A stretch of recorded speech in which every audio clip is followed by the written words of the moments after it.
Hello বন্ধুরা, তোমরা সবাই কেমন আছো? আশা করি সবাই ভালো আছো। আজ দেখাবো আমাদের বাড়ির কুমড়ো পাড়ার ভিডিও। আমার বরমশাই উঠে পড়েছে চালে। দেখো আমাদের বাড়ি কত সুন্দর কুমড়ো শাক হয়েছে এবং কুমড়োও ধরেছে তাতে। তোমাদের সাথে কুমড়ো পাড়ার ভিডিও শেয়ার করছি। এখন আমার বরমশাই কুমড়ো পাড়বে। দেখো কুমড়োটা কত সুন্দর হয়েছে, সার জল ছাড়াই। তো কেমন হয়েছে তোমরা কমেন্ট করে জানিও। কুমড়োটা পেরে নিয়ে এসছে আমার বর।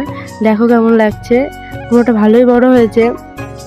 আমরা এটা মিষ্টি কুমড়ো নামেই জানি। বন্ধুরা, তোমরা যদি এই কুমড়োর মিষ্টি কুমড়ো ছাড়া যদি অন্য কোনো নাম জেনে থাকো তাহলে কমেন্ট করে অবশ্যই বলো। যে আমার বউ আমার বাড়ির সামনে কিছু বেগুন গাছ লাগিয়েছে। চলো তোমাদের বেগুন গাছটাও দেখিয়ে দিই। আমিও আসলে ভাবতে পারিনি যে বেগুন গাছগুলো এত বড় হয়ে বেগুনও হবে। প্রথমে লাগানোর সময় তো মরেই যাচ্ছিল, তারপরে আবার ভালো করে লাগানো হয়েছে, জল দেওয়া হয়েছে। কিন্তু এই বেগুনগুলো আশ্চর্য ব্যাপার যে কোনো ওষুধ ছাড়াই, কোনো রাসায়নিক ছাড়াই যে বেগুনগুলো এত সুন্দর হয়েছে, এটা আর বলার কথা না। তোমরা তো দেখতেই পাচ্ছ বেগুনগুলো কেমন হয়েছে। আমার বউ আবার গাছ টাছ লাগাতে খুব ভালোবাসে।